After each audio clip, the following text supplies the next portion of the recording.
Okay, आज हम लोग देखने वाला है टॉपिक ऑडिटर। ठीक है ना। ऑडिटर जैसे ही मैं स्टार्ट करूंगा मैं आपको बता दूं, ये सेक्शन स्टार्ट होता है 139 से और खत्म होता है 148 में। ठीक है, 139 से 148। अब ये सेक्शंस क्या क्या है और क्या कहते हैं ये मैं एक स्टोरी के माध्यम से आपको बताऊंगा। ठीक है, तो ये जो है ये स्टोरी है एक अपॉइंटी, मतलब जो ऑडिटर है, ठीक है, उसको हम लोगों ने अपॉइंट किया। ठीक है ना। तो एक चार्टर्ड अकाउंटेंट को हम लोगों ने अपॉइंट किया और एक जो रिक्रूटर है उसके बीच में ये स्टोरी जो है वो होता है। ठीक है, बातें होता है। तो इस बातें के ऊपर हम लोग सेक्शंस डिस्कस कर लेंगे। देखो, सबसे पहले जो कंपनी के डायरेक्टर्स है वो रिक्रूटमेंट कमेटी को कहता है कि भैया ऑडिटर जो है ना उसको अपॉइंट करो। क्या बोलते हैं? अपॉइंट करो। किसको कहते हैं? हाँ जी, ऑडिटर को अपॉइंट करने के लिए कहते हैं रिक्रूटिंग कमेटी को। ठीक है ना। सबसे पहले कहते हैं ऑडिटर को अपॉइंट करो। ठीक है, ये पहला पॉइंट। दूसरा पॉइंट है, अगर अपॉइंट कर रहे हो तो निकालने का भी प्रोविजन जो है वो भी रहेगा ही, ऑब्वियसली, राइट। तो दूसरा है निकालो। अपॉइंट कर लिए हम लोगों ने एक चार्टर्ड अकाउंटेंट को, लेकिन पसंद नहीं आया उसका काम, निकाल दिए। फिर दोबारा से हम लोग ने अपॉइंट कर दिए, कोई दिक्कत वाली बात नहीं है। अच्छा, अपॉइंट करने के लिए एक बात ध्यान रखना, उससे अपना क्वालिफिकेशंस पूछ लेना। ठीक है, क्वालिफिकेशन तो पूछ लो यार, पूछ लो। ठीक है, ऑडिटर के क्वालिफिकेशन को पूछ लो। वो चार्टर्ड अकाउंटेंट वाला क्वालिफिकेशन नहीं, is he qualified to be an auditor, उसका वाला, उसका क्वालिफिकेशन अलग है, हम लोग आगे पढ़ेंगे। चौथा पॉइंट है, क्वालिफिकेशन पूछ लिया।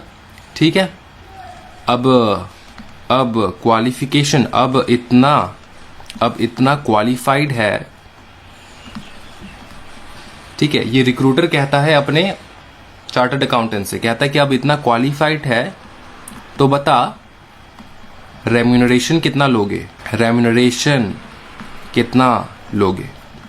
ठीक है, ये पूछा किसने? वही रिक्रूटिंग कमेटी ने। किससे? चार्टर्ड अकाउंटेंट से, जिसको अपॉइंट किया है। वो 3 इडियट्स में नहीं दिखे जब इंटरव्यू के लिए जाता है, वो रस्तोगी या फिर कुछ था, उसका नाम मैं भूल गया। 25 साल से मैं रिक्रूटमेंट कर रहा हूँ, बहुत सारे इंटरव्यूज लिए हैं। जॉब पाने के लिए लोग हमारे हाँ में हाँ मिला ही लेते हैं। तुम कहाँ से आए हो यार? जी, मैं सैलरी कितना लोगे भैया, डिस्कस कर लें। तो वो जब जाता है इंटरव्यू के लिए, बोलते ना अब बताओ तनख्वाह कितना लोगे, या फिर सैलरी कितना लोगे, या फिर सैलरी डिस्कस कर ले, तो ऐसे पूछते हैं ना रिक्रूटर्स। तो इसी प्रकार से, ठीक है, अब इतना क्वालिफाइड हो तो बताओ, तो बता रेम्यूनरेशन कितना लोगे। ठीक है, तो रेम्यूनरेशन जैसे ही उसने बोला, फिर पूछा कि जो चार्टर्ड अकाउंटेंट है उसने पूछा रिक्रूटर से, सर मेरा पावर्स है ना, ऐसा पूछा। ठीक है, तो रिक्रूटर ने जवाब दिया पावर्स है, साथ में ड्यूटीज भी। ठीक है, पावर्स है, साथ में ड्यूटीज भी। पावर्स तो देंगे तेरे को, लेकिन ड्यूटीज भी निभाना पड़ेगा। ठीक है, ड्यूटीज भी निभाना पड़ेगा। फिर बोले रिक्रूटर, लेकिन कुछ सर्विसेज है, लेकिन कुछ सर्विसेज है, pardon me for my Hindi if I am spelling it wrong. ठीक है ना, लेकिन कुछ सर्विसेज है जो नहीं मिलेगा।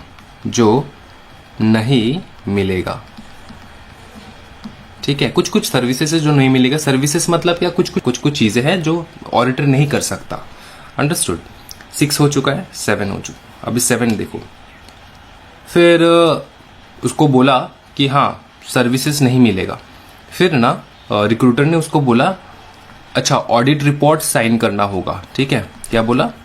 ऑडिट रिपोर्ट साइन करना होगा। ठीक है। तो उसको बोला कि देखो कुछ कुछ सर्विसेज तो है जो आपको नहीं मिलने वाला, लेकिन हाँ ऑडिट रिपोर्ट जो है उस पर साइन करना होगा आपको, ठीक है। 8 वाला पॉइंट देखो, ऑडिटर ने उसको बोला, फिर जो रिक्रूटर है उसने ऑडिटर को बोला, अच्छा सुनो ना, जनरल मीटिंग में आ रहे हो ना, पूछा ऐसे, ठीक है। मतलब ऑडिटर को पूछा कि जनरल मीटिंग में आ रहे हो ना। फिर ऑडिटर ने जवाब दिया, हाँ यस जनरल मीटिंग में आएंगे, कोई दिक्कत वाली बात नहीं है, ठीक है। फिर रिक्रूटर ने ऑडिटर को थोड़ा समझाया कि अगर कुछ गलती किया, अगर कुछ गलती किया तो मतलब थोड़ा उसको थ्रेटन करते, तो डंडा से पीटेंगे, ठीक है, ऑडिटर को बोला। फिर ऑडिटर ने बोला कि ठीक है कोई दिक्कत नहीं, गलती तो नहीं करेंगे। फिर जाते जाते लास्ट में सिर्फ ऑडिटर को एडवाइस दिया रिक्रूटर ने कि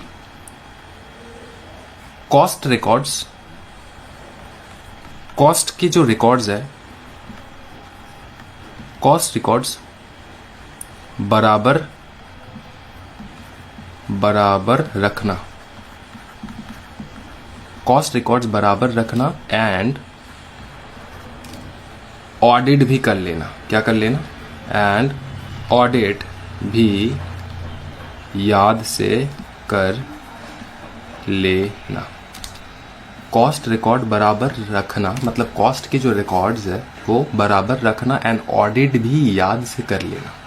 तो ये था conversation between the recruiter and the auditor या फिर चार्टर्ड अकाउंटेंट, जो कि एज एन ऑडिटर अपॉइंट होगा अब, ठीक है, या फिर हो गया है, ठीक है। तो ये जो कॉन्वर्सेशन है ये हुआ रिक्रूटर और वो जो चार्टर्ड अकाउंटेंट है मतलब ऑडिटर, उसके बीच में, ठीक है।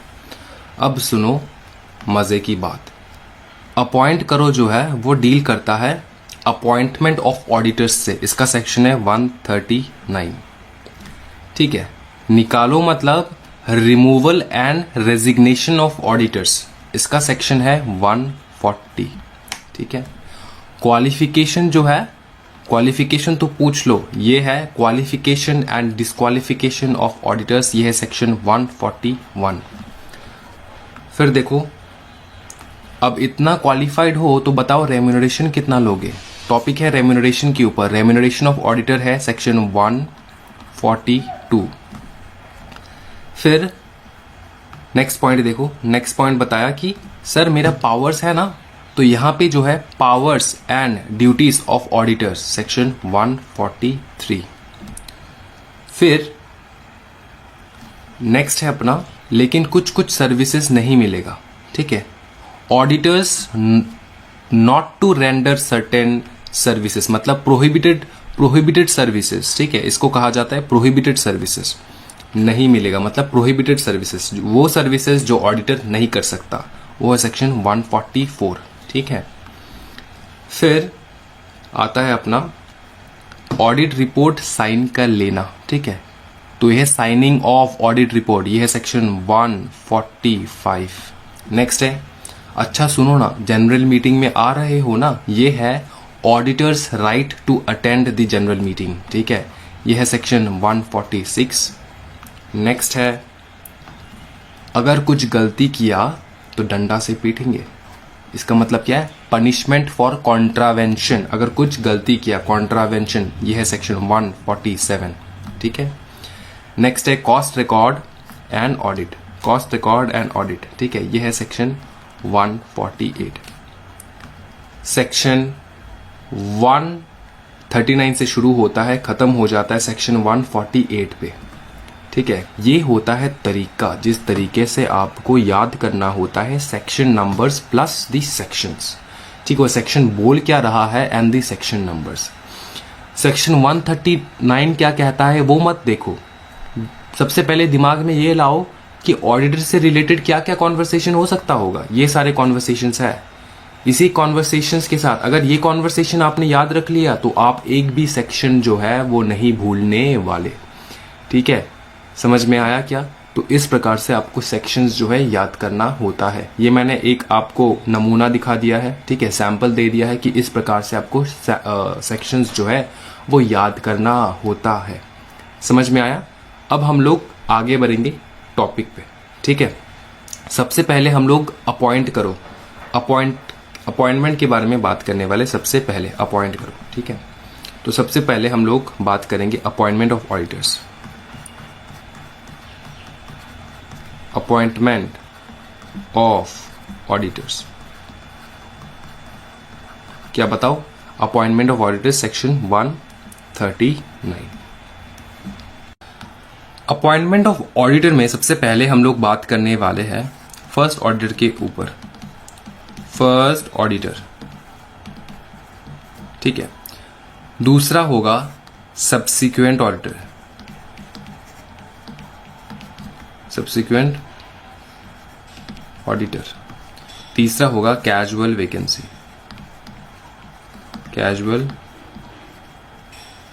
Vacancy auditor. ठीक है, पहला ऑडिटर जो है वो है जब कंपनी इनकॉर्पोरेट होता है तो पहला जिस बंदे को बिठाते हैं हम लोग एज एन ऑडिटर, उसको कहा जाता है फर्स्ट ऑडिटर। दूसरा है सब्सिक्वेंट ऑडिटर। सब्सिक्वेंट ऑडिटर किसको कहा जाता है? फर्स्ट ऑडिटर तो हम लोग ने पहला बिठाया, उसके बाद जितने भी ऑडिटर्स आते हैं उसको कहा जाता है सब्सिक्वेंट ऑडिटर। और तीसरा है कैजुअल वैकेंसी। अगर ऑडिटर बाई चांस रेजिग्नेशन दे दिया या फिर वो मतलब ऐवे ही निकल गया या फिर कुछ दुर्घटना घट गया, ऑडिटर जो है वो स्वर्गवासी हो चुका है, तब कैजुअली वेकेंट हो चुका है ना मतलब उसका पोजीशन।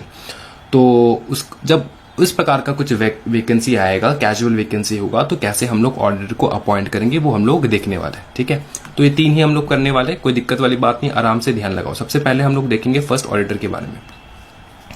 फर्स्ट बताओ क्या? First auditor.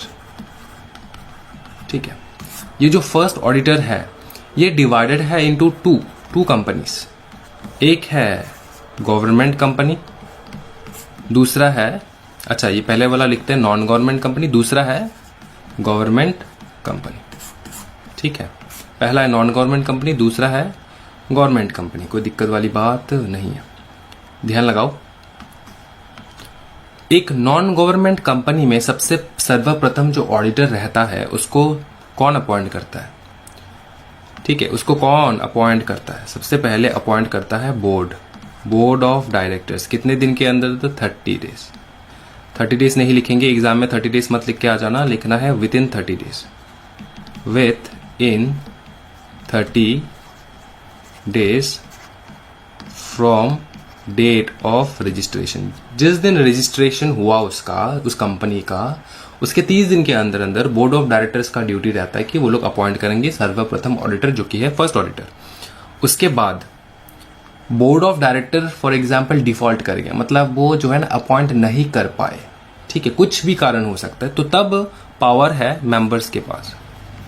कंपनी के जो मेंबर्स है वो अपॉइंट करेंगे विद इन बताओ ना कितना डेज हो सकता होगा?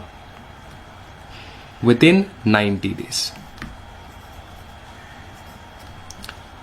ठीक है, विद इन बताओ कितना डेज? With in 90 days. ठीक है ना, कौन से मीटिंग में? एक्स्ट्रा ऑर्डिनरी जनरल मीटिंग में। ठीक है, क्योंकि एक्स्ट्रा ऑर्डिनरी जनरल मीटिंग क्यों है इधर पे समझो एक बात, क्योंकि ऑडिटर जो है वो फटाफट मेरे को अपॉइंट करना है, क्योंकि कंपनी तो चल रहा है, अब उसको ऑडिटिंग वगैरह कौन देखेगा? ऑडिटर ही देखेगा। तो ईजीएम क्यों बुला रहे हम लोग? जनरल मीटिंग, मतलब एनुअल जनरल मीटिंग क्यों नहीं बुला रहे हैं भैया? एनुअल जनरल मीटिंग तो साल में एक बार होता है। अब क्या हम लोग एनुअल जनरल मीटिंग के लिए वेट करें कि कब एनुअल जनरल मीटिंग होगा, कब हम लोग ऑडिटर को अपॉइंट करेंगे? तो पूरा साल ऑडिट कौन करेगा? तो इसलिए जल्द से जल्द इमरजेंसी में हम लोग क्या करेंगे? एक्स्ट्रा ऑर्डिनरी जनरल मीटिंग बुलाएंगे, जो कि नॉर्मल मीटिंग होता है। ठीक है, बुला के उसमें हम लोग अपॉइंट कर लेंगे 90 डेज के अंदर अंदर। 90 डेज कब से स्टार्ट हो रहा है? इस 30 डेज से स्टार्ट हो रहा है 90 डेज। समझ में आ रहा है? तो ये जो 90 डेज है ये फ्रॉम डेट ऑफ रजिस्ट्रेशन नहीं है, ये तो 30 डेज एक्सपायर हो रहा है ना, उसके बाद से 90 डेज मिलेगा अपने मेंबर्स को अपॉइंट करने के लिए। अच्छा, अपॉइंट तो कर लिए, मेंबर्स तो डिफॉल्ट नहीं करेंगे ऑब्वियसली, अपॉइंट कर लिए, ठीक है ना। एक प्रोविजन जो ना यहाँ पर नहीं दे के रखे हैं वो लोग, ठीक है, एक प्रोविजन जो है वो यहाँ पर नहीं दे के रखे हैं कि अगर बाई चांस मेंबर भी डिफॉल्ट हो गया तो पता है कौन अपॉइंट करेगा, वो है सेंट्रल गवर्नमेंट, ठीक है। ये मैं लिखा नहीं रहा हूं क्योंकि यहाँ पर प्रोविजन ये दिया ही नहीं है, लेकिन ये प्रैक्टिकल लाइफ में एप्लीकेबल है।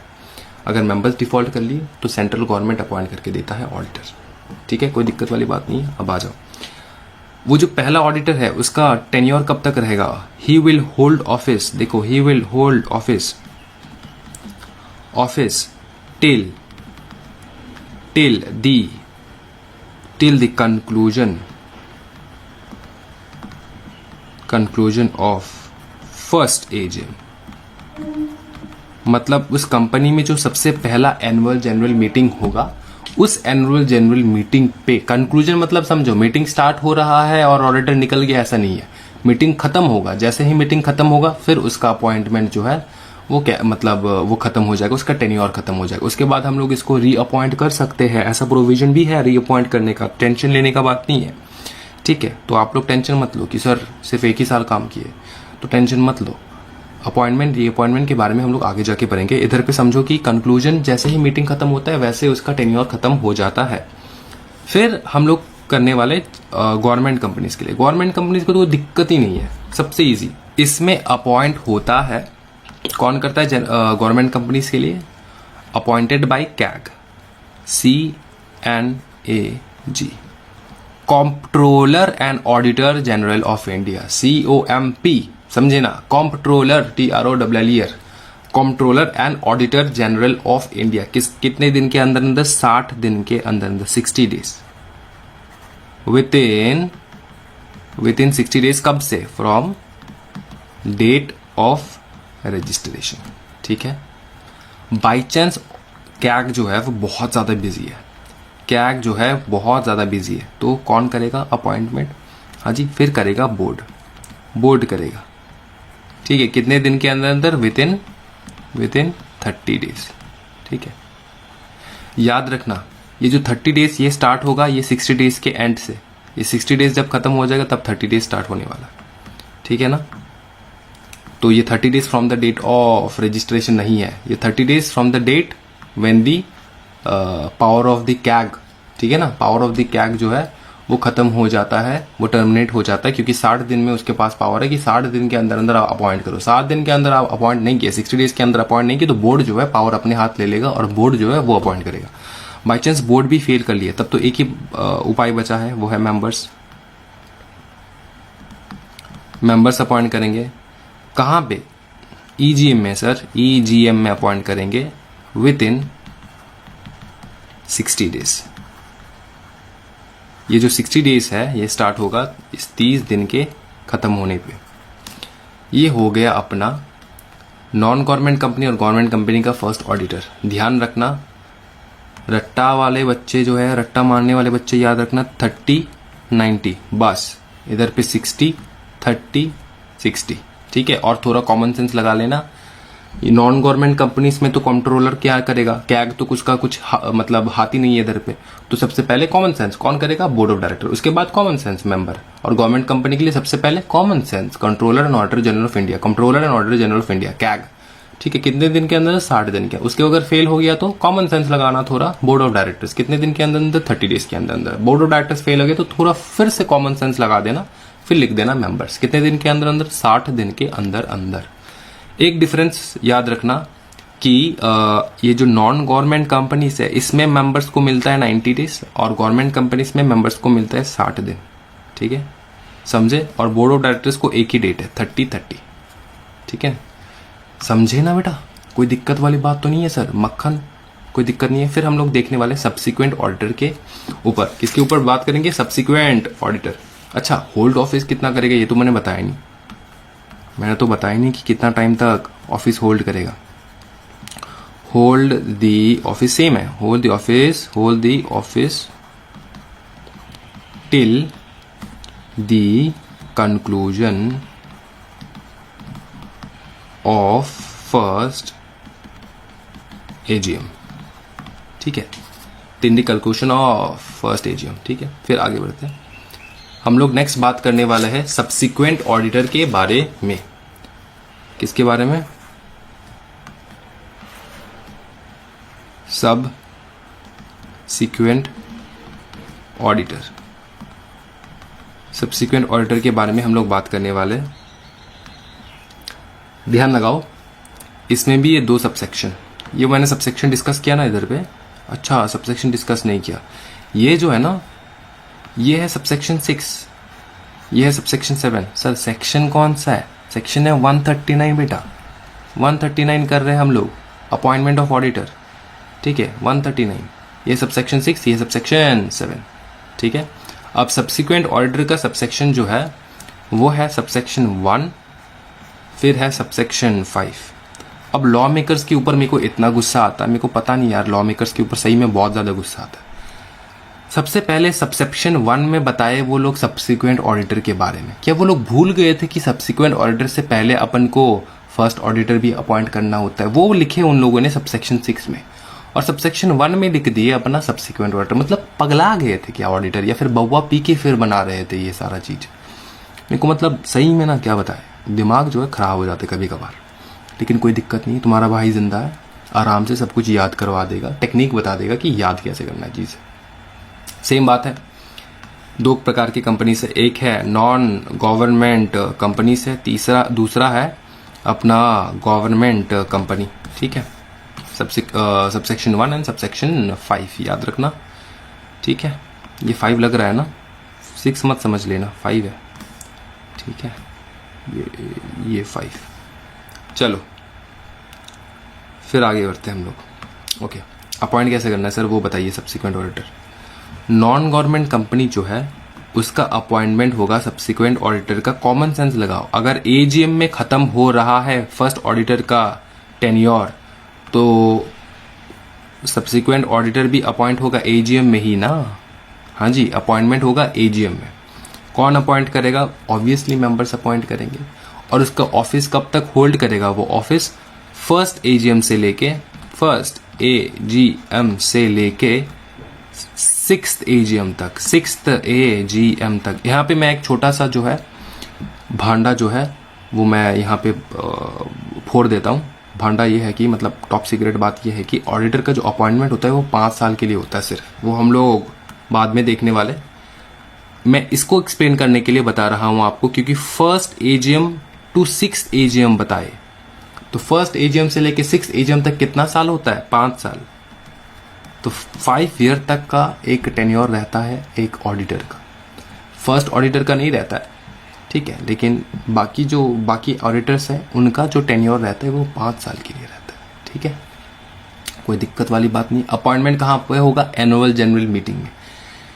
इसमें जो है इस प्रोविजन में ऐसा कुछ नहीं लिखा है कि शैल बी अपॉइंटेड बाय कौन।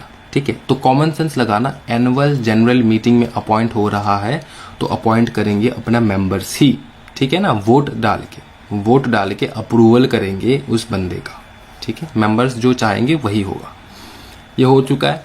फिर जो है गवर्नमेंट कंपनीज के लिए क्या बोला गया है कि उसको सब्सिक्वेंट ऑडिटर अपॉइंट करेगा कैग। बताओ कौन? CNAG, कैग अपॉइंट करेगा। कितने दिन के अंदर अंदर? 180 डेज के अंदर अंदर। यहाँ पे तो 180 डेज का चक्कर ही नहीं है, क्योंकि एजीएम में खत्म हो रहा है तो उसी एजीएम में 180 डेज कब से? सुनो ना, from the commencement of year. Commencement of year,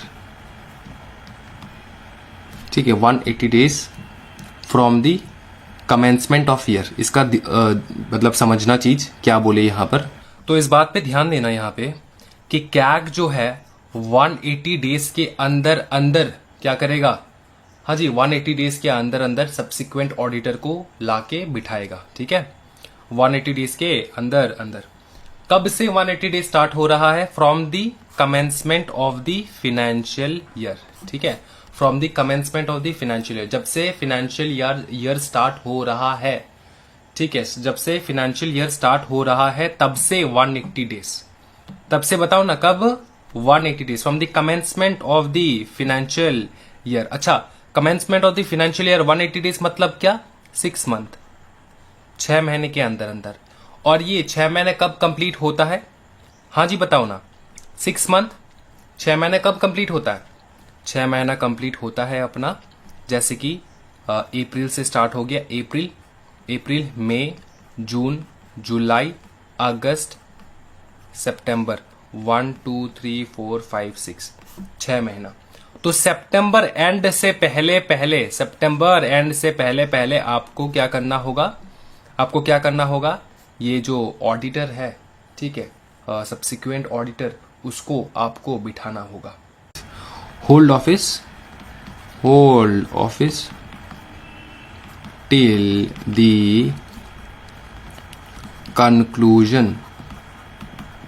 conclusion of the annual general meeting।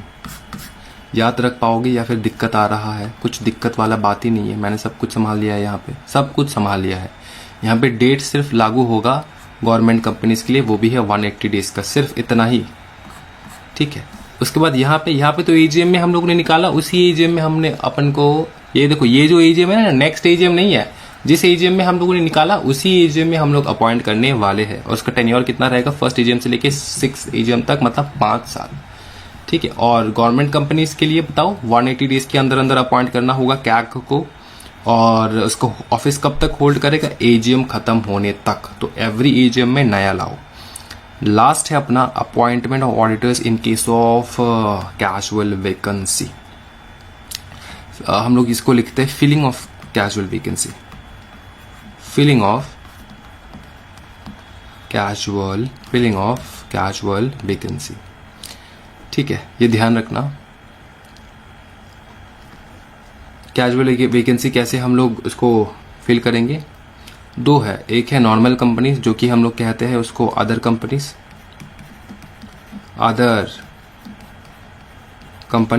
और दूसरा है गवर्नमेंट कंपनीज। मतलब सेम ही बात है, नॉन गवर्नमेंट कंपनीज और गवर्नमेंट कंपनीज। लेकिन इंस्टीट्यूट के मटेरियल में जो लिखा है, लॉ मेकर्स ने जिस भावना से लिखा है, उस भावना से मैं आपको समझा रहा हूं, ठीक है। उन्होंने लिखा अदर कंपनीज, ऐसा नहीं लिखे कि नॉन गवर्नमेंट कंपनी, सब जगह पे नॉन गवर्नमेंट, ठीक है, बाकी इधर पे लिख दी अदर कंपनीज। तो अदर कंपनीज में कोई भी कुछ भी आ सकता है, ठीक है ना। तो जैसे नॉन गवर्नमेंट, ये नॉन गवर्नमेंट है और गवर्नमेंट है, सिंपल बात है, ठीक है। अब देखो इसमें होता क्या है कि अगर कोई बंदा अचानक निकल जाए तो उसको कैसे हम लोग अपॉइंट करेंगे? अदर कंपनीज में सबसे पहला पावर, सर्वप्रथम पावर रहता है बोर्ड के पास। कितने दिन के अंदर अंदर? Within 30 days. जिस दिन निकला उसके 30 दिन के अंदर अंदर अपॉइंट करो, तो बोर्ड अपॉइंट करेगा 30 दिन के अंदर अंदर, ठीक है। और ये जो अपॉइंटमेंट है ना, आप सोच रहे होगे सर सब्सिक्वेंट ऑडिटर में तो हम लोग एजीएम में उसको हम लोगों ने अपॉइंट किया मेंबर्स के अप्रूवल के साथ, अभी जो डायरेक्ट ऑडिटर बैठने वाला है उसको भी तो मेंबर्स का अप्रूवल चाहिए होगा ना, या फिर सिर्फ ऐसे ही बिठा देंगे? तो अगर हम लोगों ने यहाँ पर ऐसे ही बिठा दिया तो ऊपर में जो हम लोगों ने ऑडिटर को अपॉइंट किया, देखो ना, ऊपर में जो हम लोगों ने ऑडिटर को अपॉइंट किया, ये सब्सिक्वेंट ऑडिटर कब अपॉइंट किया? एजीएम में। इसका इस प्रोविजन का तो मतलब ही नहीं रहेगा ना। अगर एजीएम में अपॉइंट क्यों कर रहे हैं? मेंबर्स का अप्रूवल चाहिए, सारे मेंबर्स का, ठीक है, मेजोरिटी का अप्रूवल चाहिए। और इधर पे हम लोगों ने बचेंस मेजोरिटी के अप्रूवल से एक बंदा को हमने अपॉइंट किया और वो निकल गया, फिर दूसरा बंदा को हम लोग रखने वाले, उसका भी तो अप्रूवल लेना होगा मेंबर्स से। तो बोर्ड जिस दिन अपॉइंट किया ना इस बंदे को, बोर्ड ने जिस दिन अपॉइंट किया इस बंदे को, तो ठीक है, कोई दिक्कत नहीं, 30 दिन के अंदर अंदर। उसके बाद बाई चांस इसमें केस है, समझना। एक तो बात है कि उसने रेजिग्नेशन दिया है,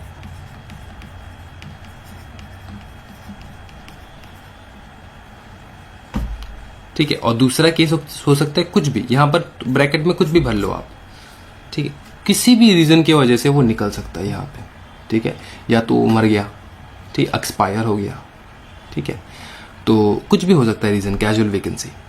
अगर उसने रेजिग्नेशन किया, रिजाइन किया, तभी जाके अपने को मेंबर्स का अप्रूवल लेना होगा। यहां पर क्या है? इन केस ऑफ रेजिग्नेशन, यहां पर लिख लेना इन case of resignation,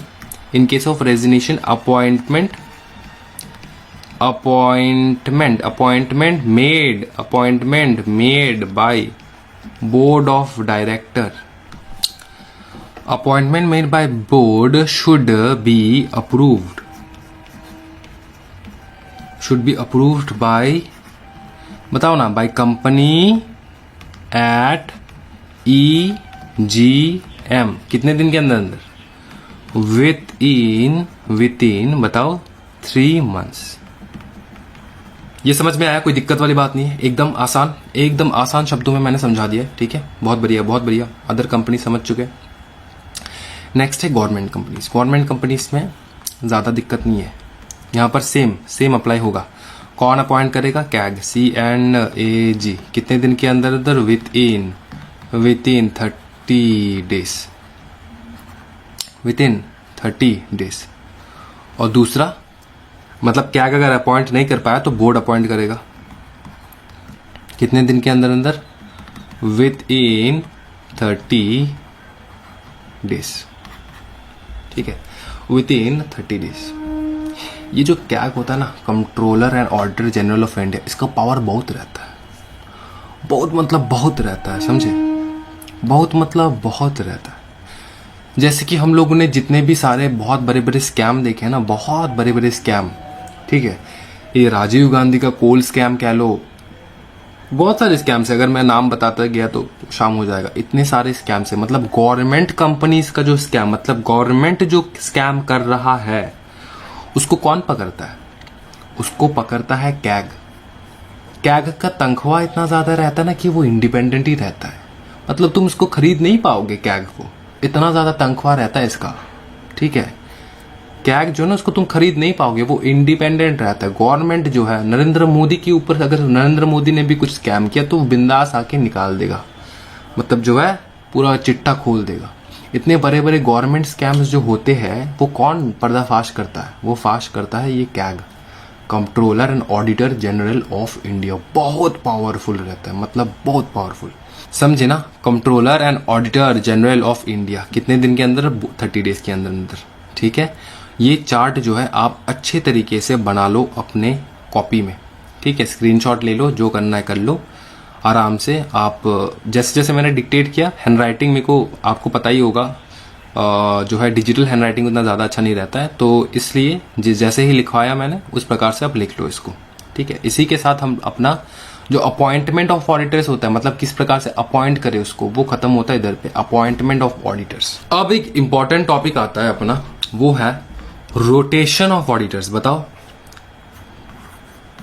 rotation of auditors, इसका सेक्शन है, सेम सेक्शन है 139, लेकिन सबसेक्शन अलग है, सबसेक्शन 2। सबसेक्शन याद नहीं कर पाए कोई दिक्कत नहीं है, सेक्शन याद कर लो ना सर, ठीक है ना, सेक्शन याद कर लेना। ये जो रोटेशन ऑफ ऑडिटर है, ये एप्लीकेबिलिटी सबसे पहले मैं बताऊं या फिर सबसे पहले रूल्स बताऊं कि इसमें होता क्या है, या फिर सबसे पहले ये बताओ कि कौन से कंपनीज के ऊपर एप्लीकेबल है ये? चलो सबसे पहले तो वो देखते कि हम लोग सबसे कौन से कंपनीज के ऊपर एप्लीकेबल है ये रोटेशन ऑफ ऑडिटर, उसके बाद समझेंगे। ठीक है, ये याद रखना, रोटेशन ऑफ ऑडिटर जो है वो एप्लीकेबल है टू एवरी, बताओ ना, ऑल लिस्टेड कंपनी। ठीक है, ऑल लिस्टेड कंपनी। बी में लिखो कि अनलिस्टेड, अगर आपका कंपनी अनलिस्टेड है तब भी एप्लीकेबल रहेगा, ध्यान लगाना। अनलिस्टेड पब्लिक कंपनी जिसका मिनिमम 10 crore का पेड अप शेयर कैपिटल है। ठीक है, फिर बताए प्राइवेट कंपनी जिसका मिनिमम 50 crore का पेड अप शेयर कैपिटल है। उसके बाद बताए वो सारे कंपनीज, मतलब एनी कंपनी जिसका लोन, लिखना अच्छे से, लोन एंड बोरोइंग या फिर public deposit, loan and borrowing या फिर पब्लिक डिपॉजिट मिनिमम 50 crore है। इन सारे कंपनीज के ऊपर लग जाएगा अपना रोटेशन ऑफ ऑडिटर। सबसे पहले आग बंद करके बोलना लिस्टेड कंपनी। फिर 10 50 50, 10 50 50, 10 फॉर अनलिस्टेड, प्राइवेट 50 और इन company loan borrowing and public deposit जिसका मिनिमम 50 करोड़ है, वो लोग जो है उसके ऊपर अट्रैक्ट हो जाएगा रोटेशन ऑफ ऑडिटर। समझ में आया क्या? हाँ जी, ठीक है, कोई दिक्कत वाली बात नहीं। अब हम लोग आगे बढ़ेंगे कि रोटेशन ऑफ ऑडिटर में होता क्या है। रोटेशन ऑफ ऑडिटर का सिर्फ एक ही माजरा है, वो ये है कि कोई भी ऑडिटर जो है ना उसको हम लोग अपॉइंट करते हैं कितने टाइम के लिए हम लोग अपॉइंट करेंगे, उसके बाद निकलना भी तो होगा उसको, तो उस ऑडिटर को हम लोग निकालेंगे, फिर ना जाके दूसरे ऑडिटर को हम लेकर आने वाले, इसलिए कहा जाता है रोटेशन ऑफ ऑडिटर। ठीक है, बाकी जितने भी कंपनीज है इनके अलावा वो लोग एक ऑडिटर से काम चलाए, कोई दिक्कत वाली बात नहीं है। ध्यान लगाना। देखो वो बोले कि वो लोग एक इंडिविजुअल को अपॉइंट करेंगे एज एन ऑडिटर एक टर्म के लिए जिसमें 5 कॉन्जिक्यूटिव ईयर रहेगा। ठीक है, ये बोले। तो इस बात को मैं घुमा फिरा के भी बोल सकता हूं, मैं शॉर्टकट भाषा में आपको लिख सकता हूं कि ऑडिटर क्या होता है। बोले कि ऑडिटर का अपॉइंटमेंट सुनना, एन इंडिविजुअल, एंड भाषा देखना अच्छे से, मैं इंस्टीट्यूट का भाषा में के बारे में, इंस्टीट्यूट ने जिस भाषा में लिखाया उसी भाषा में मैं बोल रहा हूं। एन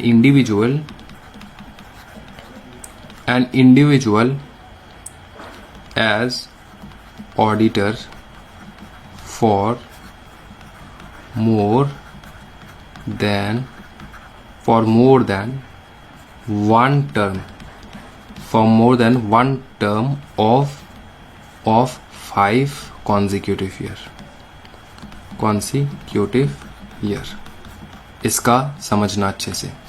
इसको समझने से पहले यहां पर एक छोटा सा वर्ड लिखो, 2 वर्ड लिखो, shall not appoint or reappoint, shall not appoint or reappoint an individual as an auditor। यहां से ऐसे करके जाएगा, ठीक है। shall not appoint मतलब अपॉइंट नहीं करेगा या फिर रीअपॉइंट नहीं करेगा। कौन अपॉइंट रीअपॉइंट नहीं करेगा? ये सारे लोग, ये ऊपर में जो सारे हैं ये सारे लोग, ठीक है। An individual for 1 term of 5 consecutive year. इसका मतलब समझना, 1 टर्म मतलब एक ऑडिटर जो है रोटेशन, जिस कंपनी के ऊपर रोटेशन लागू हो जाएगा, एक ऑडिटर जो है वो अपॉइंट हो सकता है सिर्फ एक टर्म के लिए जिसमें 5 कॉन्जिक्यूटिव ईयर रहता है। मतलब एक टर्म मतलब 5 कॉन्जिक्यूटिव ईयर। लेकिन अगर आपका एक ऑडिट फार्म है, ये तो इंडिविजुअल है ना, अगर एक ऑडिट फार्म है, सर अपने इधर पे तो ऑडिट, इतने बड़े बड़े ऑडिट फार्म्स है, कंपनी तो एक ऑडिट फार्म को भी अपॉइंट कर सकते हैं ना। हाँ जी, ऑडिट फार्म को भी अपॉइंट किया जा सकता है। एक ऑडिट फार्म एज ऑडिटर, एक audit firm as auditor for more than, यहां पर चेंजेस है, 2 टर्म ऑफ 5 consecutive years। ठीक है, 2 टर्म ऑफ 5 consecutive year। इसमें समझना बात है, क्या बोला गया है कि अगर आप एक इंडिविजुअल हो तो आप एक टर्म के लिए बैठ सकते हो, मतलब एक टर्म मतलब 5 साल। और अगर आप एक ऑडिट फार्म हो, तो तब आप 2 टर्म के लिए बैठ सकते हो 5 साल। मतलब एक ऑडिट फार्म जो है 1 टर्म में 5 साल रहता है। 2 टर्म्स ऑफ 5 consecutive year मतलब क्या है? 10 साल, 10 years। 2 terms for audit firm और 1 टर्म फॉर इंडिविजुअल। तो एक आप ऑडिट फर्म को अपॉइंट कर सकते हो 10 सालों के लिए और एक इंडिविजुअल को अपॉइंट कर सकते हो 1 साल के लिए। ठीक है, कोई दिक्कत वाली बात तो नहीं है, इसमें ध्यान लगाना। सिर्फ और एक प्रोविजन है, बोले कि रीअपॉइंटमेंट हो सकता है। हाँ जी, रीअपॉइंटमेंट हो सकता है, रीअपॉइंटमेंट हो सकता है। रीअपॉइंटमेंट कैसे करेंगे? रीअपॉइंटमेंट हो पाएगा लेकिन 5 साल बाद, आफ्टर 5 years। तो 5 years का रहता है उसका कूलिंग पीरियड। जब इंजन गर्म हो जाता है उसको ठंडा करने के लिए हम लोग थोड़ा रुक के रखते हैं ना, कूलिंग पीरियड।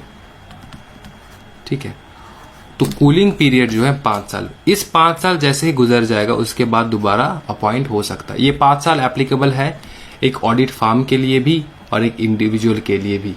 ठीक है, रीअपॉइंटमेंट कर सकते हैं हाँ जी, लेकिन कूलिंग पीरियड रहेगा 5 साल के लिए। इतना ही है अंडर सेक्शन 139 सबसेक्शन 2। ठीक है, और ये जो रीअपॉइंटमेंट मैंने लिखा है ना, ये रीअपॉइंटमेंट है सिर्फ इन कंपनीज के ऑडिटर के लिए। ये स्पेशल कैटेगरी कंपनीज है, याद रखना, ये स्पेशल कैटेगरी कंपनीज है जहां पे रोटेशन ऑफ ऑडिटर एप्लीकेबल होता है। ठीक है, जहां पे रोटेशन ऑफ ऑडिटर एप्लीकेबल होता है। अब इन जनरल रीअपॉइंटमेंट कैसे होता है वो देखो। ये तो रोटेशन, जिस कंपनी में rotation of direct auditors applicable है उसको तो कूलिंग पीरियड के लिए बैठना ही होगा 5 साल के लिए, उसके बाद रीअपॉइंट हो सकता है, कोई दिक्कत वाली बात नहीं है। अब इन जनरल बोल रहा हूँ, नॉर्मल जो इतने सारे कंपनीज है वो लोग कैसे काम करते हैं, वो लोग कैसे काम काज करते हैं, देखो अच्छे से, मतलब वो लोग कैसे रीअपॉइंट करते हैं। रीअपॉइंटमेंट का सेक्शन है, रीअपॉइंटमेंट का सेक्शन है, सेम है बेटा, लिखते जाओ, 139 सबसेक्शन 9, यह है रीअपॉइंटमेंट का सेक्शन। ठीक है, इसमें बोला गया है कि रीअपॉइंटमेंट कर सकते, हाँ कर सकते, कोई दिक्कत नहीं है।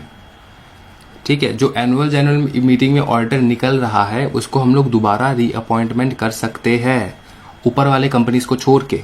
ये बाकी कंपनीज के लिए है। देखो सबसे पहला क्या होगा, सबसे पहला बात तो ये है कि वो डिस्क्वालीफाइड ना हो, he is not disqualified, he is not disqualified. दूसरा देखो, ठीक है, दूसरा देखो, वो अगर नोटिस दे दे, ही हैज नॉट गिवन, क्या बताओ, not given any notice to company of unwillingness, of his unwillingness, मतलब वो चाहता नहीं है कि वो कंपनी में एज एन ऑडिटर फिर से दोबारा बैठे। अगर वो इस प्रकार का कोई नोटिस दे दे, अनविलिंगनेस टू बी रीअपॉइंटेड, ठीक है ना, अगर वो उसने नोटिस दे दिया कंपनी को कि मैं रीअपॉइंट नहीं होना चाहता तब। ठीक है, और तीसरा है कंपनी के मेंबर्स ने ही स्पेशल रेजोल्यूशन पास किया है, ठीक है, अगर स्पेशल रेजोल्यूशन पास कर लिया तब तो रीअपॉइंटमेंट नहीं हो सकता ना।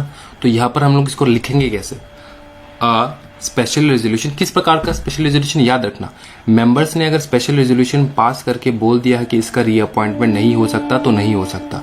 याद रखना, सिंपल एक कॉमन सेंस का बात बता रहा हूं मैं आपको। रीअपॉइंटमेंट जब भी होता है ना किसी भी ऑडिटर का, तब हम लोग रेजोल्यूशन पास करते हैं। उस रेजोल्यूशन में अगर स्पेशल रेजोल्यूशन है ऑब्वियसली, और मेंबर्स ने एक्सप्रेसली उस रेजोल्यूशन में उन्होंने वोट नहीं किया उसको, तो वो रीअपॉइंटमेंट कैसे होगा, उसका रीअपॉइंटमेंट कैसे होगा। रीअपॉइंटमेंट के लिए भी तो मेंबर से परमिशन लेना होगा। तो परमिशन के टाइम पे क्या हुआ, ए स्पेशल रेजोल्यूशन हैज, अगर पास किया स्पेशल रेजोल्यूशन जिसमें मेंबर्स ने बोला कि इसको रीअपॉइंटमेंट मत करो, तब तो नहीं कर सकते ना। तो यहां पर इसीलिए लिख रहे हैं हम लोग कि रीअपॉइंटमेंट हो सकता है अगर a special resolution has not been passed. Reappointment हो सकता है अगर a special resolution has not been passed, ठीक है। एक्सप्रेसिंग लिखो, expressing that he shall not be reappointed, ठीक है, expressing that he shall not be reappointed. ठीक है, समझ में आया, कोई दिक्कत वाली बात नहीं। स्पेशल रेजोल्यूशन, ऐसा स्पेशल रेजोल्यूशन पास नहीं करना चाहिए जहां पे ऐसा मतलब एक्सप्रेस कर रहा हो मेंबर्स की उसको रीअपॉइंटमेंट नहीं करना है। ठीक है ना, तो ये 3 चीज अगर हो, ठीक है, अगर ये 3 चीज हो तब वो अपॉइंट हो सकता है, रीअपॉइंटमेंट हो सकता है उसका, कोई दिक्कत वाली बात नहीं है। ठीक है, ये हो चुका है। बाकी जो है इस चैप्टर में जो है सिर्फ मार्किंग से हम लोग उसको खत्म कर लेंगे, इसमें ज्यादा कुछ नहीं है। ये सारा जो है थोड़ा टेक्निकल चीजें था जो मेरे को बताना था आप लोगों को। बाकी जो चीजें हैं वो हम लोग आराम से मार्किंग करते करते जो है ऑडिटर का चैप्टर जो है वो निपटा डालेंगे। तो आज के वीडियो में हम लोग इतना ही रखते हैं। नेक्स्ट वीडियो में हम लोग मार्किंग से स्टार्ट करने वाले और बहुत कुछ डिटेल में पढ़ने वाले about the auditors. Thank you so much everyone, happy learning guys, bye bye and take care.